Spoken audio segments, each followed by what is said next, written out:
Alright guys, what's going on? It's Phil here and welcome to my Forbidden Door 2025 predictions. In this video, we're going to be going over each and every single match that is taking place at Forbidden Door 2025. I'm going to be telling you guys who I think is ultimately going to be winning these matches, and at the end of the day, where I think AEW is going to go from here after Forbidden Door is all said and done. When you take a look up and down this card when it comes down to Forbidden Door 2025, it's not really that much of a Forbidden Door this year. I mean, we know that we have some CMLL and New Japan and even some Stardom talent sprinkled on in there.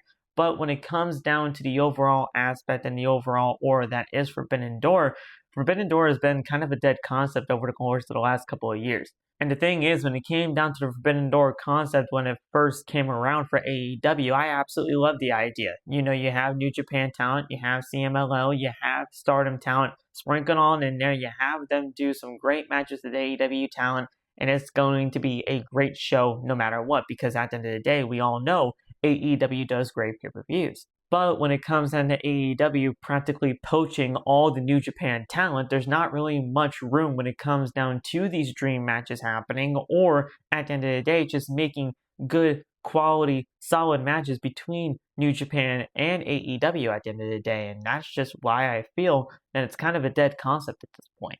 I feel like AEW really does need to step it up or try to make something new out of this whole entire concept, because at the end of the day, when you're just poaching these talent away from New Japan, it's just kind of null and void at this point, and you're just kind of making this an AEW pay-per-view rather than doing what the whole Forbidden Door concept was all supposed to be about. Having these two companies come together, make one huge show, and really just make something special out of these two companies. But we'll see how AEW kind of expands upon this or not in terms of just how the Forbidden Door concept is going to be going moving forward, and we'll see where things go from there. But with that being said, let's jump right into the predictions. We got 9 matches on this card. There's probably going to be like 5 other matches added on the pre-show alone. So when it comes down to that, I'm not even going to be worrying about the pre-show. I'm talking about the main card. Let's get this done.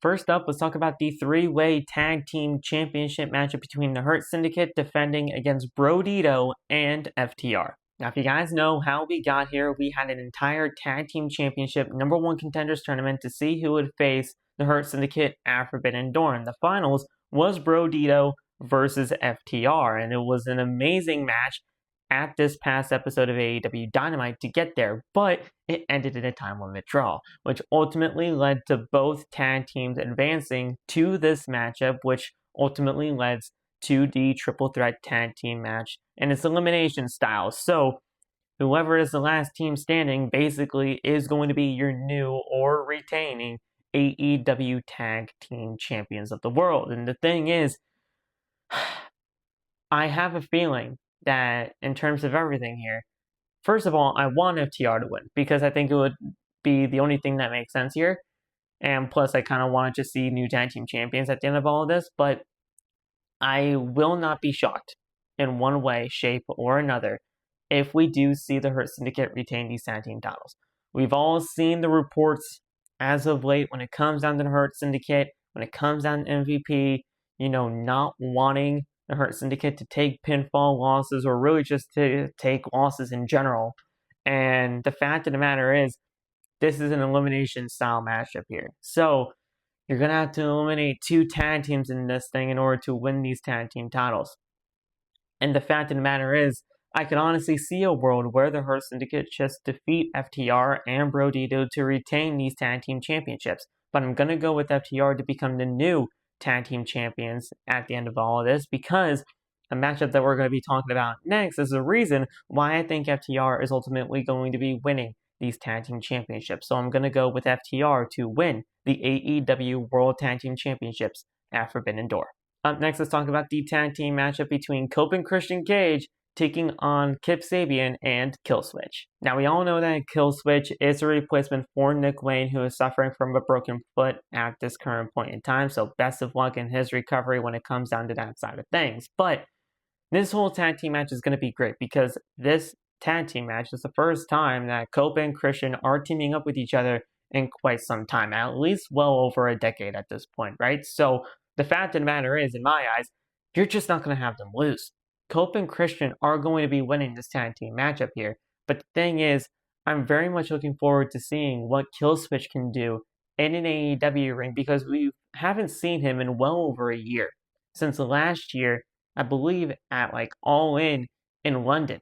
So like the fact of the matter is, we haven't seen him in quite some time. So the fact of the matter is, this is going to be a huge spot for Killswitch, Luchasaurus, whatever you want to call him, because you're going in there against Cope and Christian Cage, and it's going to be your first match in well over a year. So I'm very much looking forward to seeing what he does in this matchup here, because he looks great. He looks like he's in great shape, but now it's really time to get to work, and when the lights are the brightest, you gotta perform. So that's going to be very good for him when it comes down to the overall grand scheme of it all. But Cope and Christian are going to be winning this match, and when it comes down to the whole story of, I scratch your back, you scratch mine type of ordeal, when it comes down to the Kip Sabian and the whole patriarchy problem, and then the whole FTR problem on Cope's side of things, Cope and Christian win this tag team match against Kip and Killswitch. Then when FTR hopefully win the tag team titles against the Hurt Syndicate and Brodido, you have AEW All Out in Toronto, Canada. You have FTR, you have Cope and Christian, you have the tag team titles. It's a match made in heaven. It's a perfect storm. You have that tag team championship matchup right then and there, so that Cope and Christian could possibly win the tag team championships in Toronto, Canada. So there you go. That's why I kind of conjoined those two matches together for this, whole entire situation for the predictions. But at the end of the day, we are going to be having Cope and Christian win this tag team match. Up next, let's talk about the Unified Championship on the line as Kazuchika Okada takes on Swerve Strickland. Now, when it comes down to this match is just going to be fun. This match is going to be fun. This match is going to be chaotic. This match is going to be absolutely tremendous in every single way possible. This match is really only happening for the second time ever in both of their careers. The first time was, I believe, back at Dynamite 250. So at the end of the day, it's been a little while since we've seen the matchup between Kazuchika Okada and Swerve Strickland. And the thing is, it's going to be a hell of a lot of fun. But a championship retention is going to happen here. Kazuchika Okada is going to retain the Unified Championship here, because there really has not been that much of a build when it comes down to the whole grand scheme of things here. So, Okada's going to retain, and I like that mainly because at the end of the day, I truly do believe that we are not done with Kenny Omega and Kazuchika Okada just yet. I mean, we all know what happened when it came down to the Unified Championship being established in AEW. Okada, Omega, that match was solid for what it was, but you're not ending the rivalry off that kind of a match. So you're probably going to try to run this back again, at least I would hope, at some point, so that we can finally end this thing once and for all, because I do believe that it's like 2-2-1 in terms of the, record and scoreboard when it comes down to Okada and Omega. So you gotta see who is ultimately going to be the victor in this rivalry, and I do believe that you can possibly run that back, but we'll see in due time if that actually does happen. But yeah, for sure, Okada is going to retain the Unified Championship here at Forbidden Door, and that's just that at the end of the day. The only thing that I'm trying to worry about here is what's going to be next for Swerve Strickland, because that is where ultimately I'm pretty much more intrigued by than at the end of this match when it's all said and done. So, at the end of the day, we are going to be seeing a retention from Okada, but what's next for Swerve? That's the question. Up next, let's talk about the TNT Championship matchup between Kyle Fletcher, who's the champion going in, taking on the challenger, and Hiromu Takahashi. Now, this match was kind of just built out of nowhere, which is the reason why, obviously, Kyle Fletcher is going to ultimately just retain the TNT Championship here. I mean, he literally just won the championship not too long ago from Dustin Rhodes, who, by the way, just had double knee surgery. So, all the best of luck when it comes down to Dustin Rhodes. But Kyle Fletcher's just going to retain the championship here. Hiromu Takahashi, this is going to be a huge match for him because it's Kyle Fletcher. And the thing is, I know that, at the end of the day, AEW is not going to be putting the TNT Championship on somebody like Hiromu Takahashi, but this is a huge deal for Hiromu to be in the spot because I overall love what Hiromu can bring to the table. And Kyle Fletcher, I've been a huge Kyle Fletcher guy for as long as I can remember. So this is going to be a great match. This is going to be a big match for the both of them. But at the end of the day, we are just going to be seeing a title retention here from Kyle Fletcher. And hopefully, at the end of all of this, we can possibly see more stories when it comes down to Kyle Fletcher and that TNT Championship. Because at the end of the day, I truly do feel like that TNT Championship has kind of been just a curse for AEW over the course of the last couple of months, or hell, even years at this point, because the TNT Championship is definitely one of those titles that AEW just does not take seriously. And I feel like with Kyle Fletcher as the champion, you can really make this championship mean something if you want it to because of Kyle Fletcher being the champion. So just have him create like an actual story with this championship and you can make something out of this title. But it's going to be up to you at the end of the day. So Kyle Fletcher retains against Hiromu, but we need to see something out of Kyle Fletcher and that TNT Championship after Forbidden Door is all said and done. Up next, let's talk about the IWGP World Heavyweight Championship matchup between Zack Sabre Jr. and Nigel McGuinness. Now, this match I am very much interested in because at the end of the day, we all know that this has been a huge match that many New Japan and AEW fans have been wanting for quite some time. It's for the IWGP World title. It's Zack Sabre Jr., it's Nigel McGuinness. This is going to be a great match to witness. But, I mean, come on. We're not going to be seeing Nigel McGuinness win the IWGP World Heavyweight Championship here. I mean, it's going to be Zack Sabre Jr. retaining the title at Forbidden Door, but this is going to be an awesome match to see because a few years ago, we weren't even talking about Nigel McGuinness even having matches, period, in the world of professional wrestling because of everything that's happened with him, and he was retired, and then all of a sudden he got cleared. Like, the fact of the matter is, we didn't even think that Nigel was ever going to be stepping foot into a ring again. Now he's having full-fledged matches, full meaningful type of, kind of story-driven matches, and the fact of the matter is, he's getting a World Championship opportunity at Forbidden Door against Zack Sabre Jr. So, this is a huge deal for Nigel McGuinness and for fans of Nigel McGuinness, enough as it is, but I mean, Zack Sabre Jr. is going to retain the title. I mean, there's really no ifs, ands, or buts about it at this point. I love what Zack Sabre Jr. brings to the table, though, when it comes down to AEW and being a part of AEW programming. And the fact of the matter is, I know I talked about how AEW just continues to poach talent from New Japan, which is kind of why the Forbidden Door concept is kind of null and void and dead at this point, but I would love it. Just absolutely love it if we had Zack Sabre Jr. a part of the AEW roster moving forward, full time, because I just love Zack Sabre Jr. I think Zack Sabre Jr. is absolutely fantastic. But, I mean, at the end of the day, I mean, I have been just talking about how, AEW just continuously poaches talent from New Japan to put them on their roster. So, I mean, you gotta keep having New Japan talent in New Japan, and I get that. But man, I just love Zack Sabre Jr., and I would love it if he were to join AEW full-time. But regardless, we're going to have a title retention here once again when it comes down to the IWGP World title. Zack Sabre Jr. going to retain the title against Nigel McGuinness at Forbidden Door. Up next, let's talk about the Fatal 4-Way for the TBS Championship as Mercedes Mone defends against Bozilla, Persephone, and Alex Windsor. This match is going to be cool. This match is going to be fun. This is the first time that I've ever really gotten to see somebody like Bozilla and probably Persephone. I feel like I've seen her before, but I might be wrong on that. And obviously, Alex Windsor, this is a great spot for her.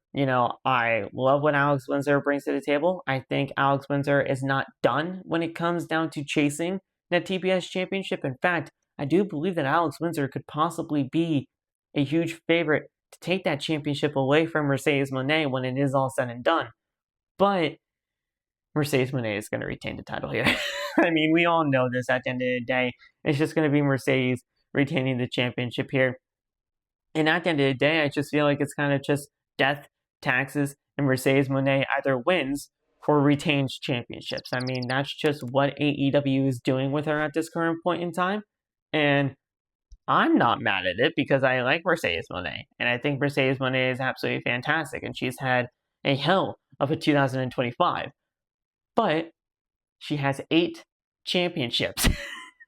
And again, I love it because I feel like Mercedes Moné is putting, name value to those championships that she has under her, banner and everything like that. And it's getting exposure for those companies and for those brands on AEW programming, when she has all 8 of those championships just around her waist. It's a big thing when it comes down to Mercedes Moné holding all of those championships. So I get it. I understand it. But she's retaining the TBS championship here. And, I mean, that's just the cold hard truth of the matter at that point. But I do not think that this is over for Alex Windsor. Like I said, I think that she is a huge, heavy favorite to be somebody that could possibly take that TBS championship off of Mercedes Moné when AEW finally decides to do it. I mean, look, Alex Windsor, she's killed it ever since coming to AEW. She's been lighting the world on fire. A lot of people love Alex Windsor. And the fact of the matter is, that crowd in London is going to be absolutely going bonkers whenever it comes down to Alex Windsor being in front of that crowd. Over 17,000 people so far are attending that show on Sunday. So, I mean, it's going to be a great crowd when it comes down to Forbidden Door. And Alex Windsor is going to probably get one of the biggest pops of the night from the ladies' side of things in terms of just how everything is going to go about. So, Alex Windsor, I'm not counting her out just yet when it comes down to getting that TBS championship one day. But it's going to be Mercedes Moné retaining that TBS championship at Forbidden Door. Up next, let's talk about the AEW Women's World Championship matchup as Timeless Toni Storm defends against the Ring of Honor Women's World Champion, Athena. Now, this is a Casino Gauntlet contract cash-in when it comes down to Athena, as she is now cashing in on her shot at the AEW Women's World Champion at Forbidden Door. And the thing is, you can call me delusional all you want, but Athena needs to walk out of Forbidden Door with the AEW Women's World Championship. First of all, it's a huge opportunity for her, mainly because she can walk out as double champion by the end of Forbidden Door, holding the Ring of Honor Women's World Championship and holding the AEW Women's World Championship. And at the end of the day, I love Toni Storm. I think Toni Storm's absolutely fantastic. I think she is absolutely one of the aces of the entire AEW Women's division. But at the end of the day, there's never going to be more of a perfect time to take that championship off of Toni Storm than right now with somebody like Athena. Athena's been ready for like over 900 and some odd days to be on AEW programming. And she has been the Ring of Honor Women's World Champion for over 900 and some odd days. Like, she has been ready to be on AEW programming since day one. I understand why they had Athena win that Ring of Honor Women's World Championship.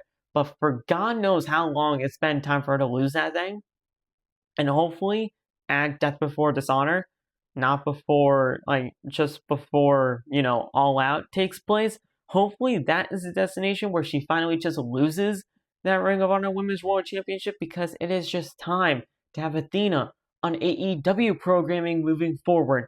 There's not going to be a better time to take that championship off of Toni Storm than what it is right now. This is a contract cash-in. You have the opportunity, you have the perfect opportunity to take that championship away from Toni Storm. You do it, and the fact of the matter is, Toni Storm is going to be fine. She is going to be perfectly fine.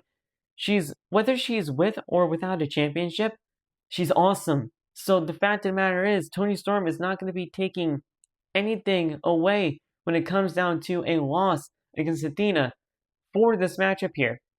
You have Athena win this championship here. You have her hold both championships for a little while. At the end of the day, that is just what it is. And then you have somebody like Billy freaking Starks, who has been ready to be the Ring of Honor Women's World Champion, take that championship at Death Before Dishonor. It's a whole huge deal that you could possibly do between Athena and Billy Starks. You're finally making Billy Starks the cornerstone of the Ring of Honor Women's Division. It's right there for the taking. Do it. Just do it. For the love of God, do it. But yes, I'm picking Athena to win the AEW Women's World Championship here. Toni Storm's going to be fine, and we'll see where things go from there. But yes, Athena gotta walk out as champ.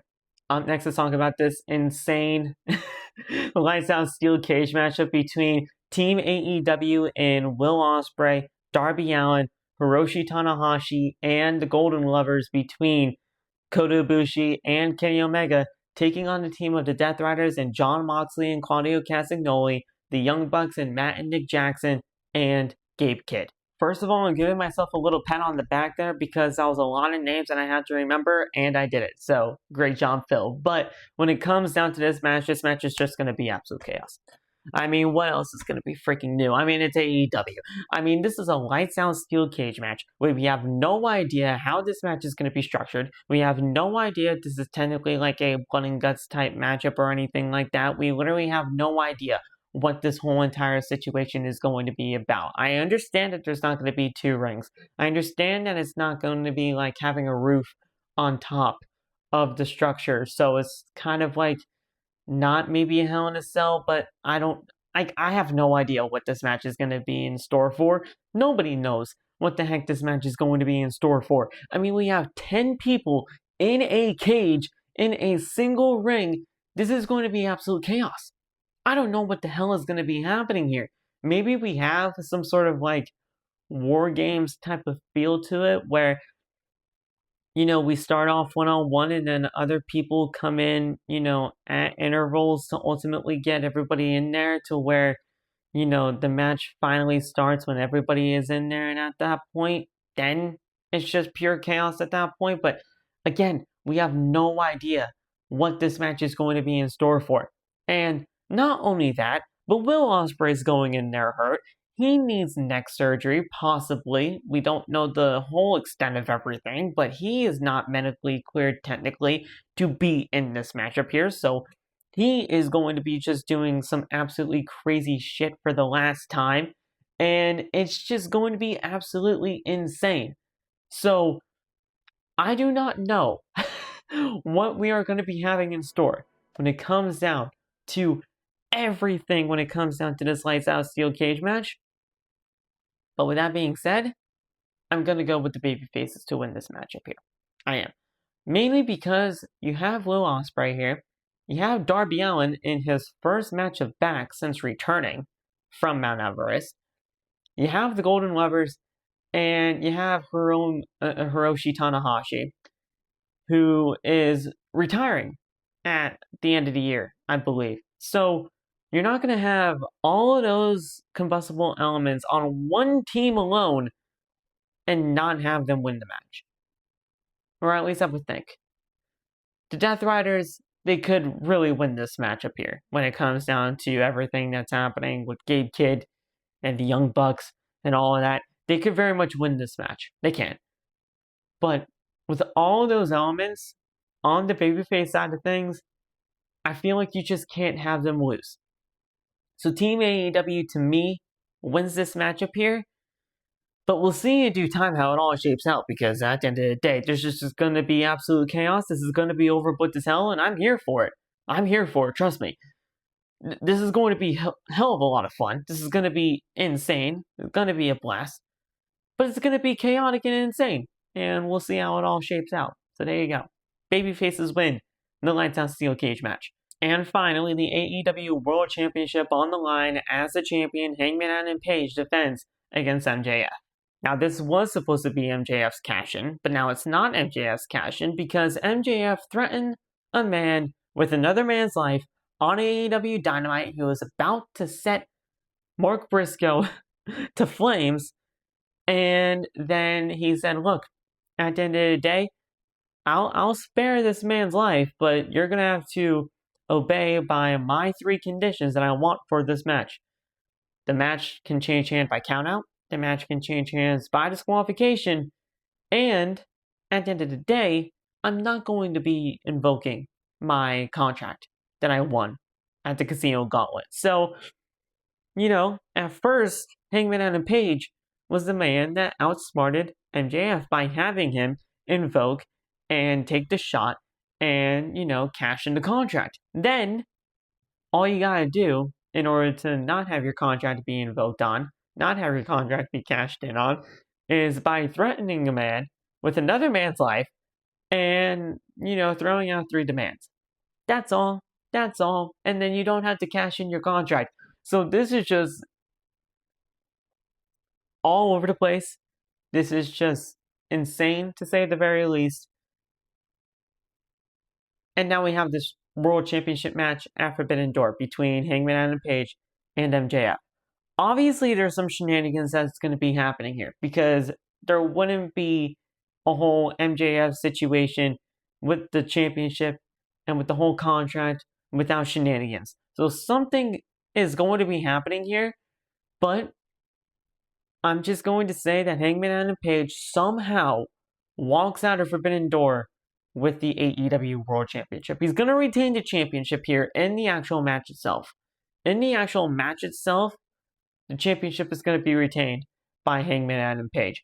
What happens afterwards, though, I have no idea. We could possibly see a return for Wardlow. I've seen a lot of that going around lately, where Wardlow, he comes in and he basically attacks Hangman to a bloody pulp at the end of the match, which ultimately leads to MJF cashing in after the match so that we can have the match again, and then MJF could walk out as the AEW World Champion. But I don't think that's happening here, or even yet at that point. I like to see, Wardlow be back on AEW programming, but he's just been so far out of my mind since everything that's kind of happened with Wardlow and AEW and just their whole entire situation as a whole. You're going to have to make me see him in order to believe any of that's possible. So I'm just going to say this. At the end of the night, Hangman Adam Page is going to be walking away from Forbidden Door as the AEW World Champion. I still think the contract is going to be intact, when it comes down to MJF and him holding it. I don't think Wardlow shows up yet. I think he could possibly show up in AEW once again, but it's going to take a little bit of time for me in order to try to figure out where that kind of fits into place. So it's just going to be a matter of Hangman Adam Page retaining the AEW World Championship, because he did just win it at All In. So at least give him a little bit of a run with the championship. I don't think that's too hard to ask, because the first run with him as the AEW World Champion wasn't all that great either. So you gotta at least make this one seem a little bit more important than his previous one. So please, for the love of God, at least have him keep the championship past Forbidden Door, so we can possibly see more matches out of this, because I love Hangman as champion. I've been wanting Hangman as champion ever since the freaking, whole entire situation with Moxley holding the championship hostage in a briefcase happened. So please, for the love of God, Hangman needs to walk out of Forbidden Door with the championship, and we'll see where things go from there. But yes, it's just a must at this point. Hangman gotta walk out with the title. Anything that happens after that with the contract and MJF and what MJF can possibly do, getting his Triple B back, I'm fine with him getting the championship back. I am. It's just not now and not yet. So, we'll see. But Hangman Adam Page walks out still your AEW World Champion. So those are my predictions when it comes down to Forbidden Door 2025. It's going to be a fun show. I cannot wait to see what Forbidden Door has in store when it comes down to just AEW pay-per-views and what this pay-per-view can bring. We'll see in due time how it all shapes out, but I want to know your thoughts. I want to know your predictions for Forbidden Door. Down in the comment section below, leave me your thoughts, leave me your predictions. Let me know some crazy things that you could possibly see happening at Forbidden Door down in the comment section below as well. If you guys liked what you see, make sure you guys hit the like button on your way out. Subscribe to the channel if you are new, and turn on the bell for all notifications. That way you guys never miss another upload right here on the YouTube channel. You guys will get a Forbidden Door review out of me. It'll just take a couple of days after Forbidden Door is all said and done, so stay tuned for that. But other than that, guys, I'm done rambling. I'm done yapping. Have a good rest of your day, and have fun watching Forbidden Door this Sunday. Take care, guys. God bless and peace.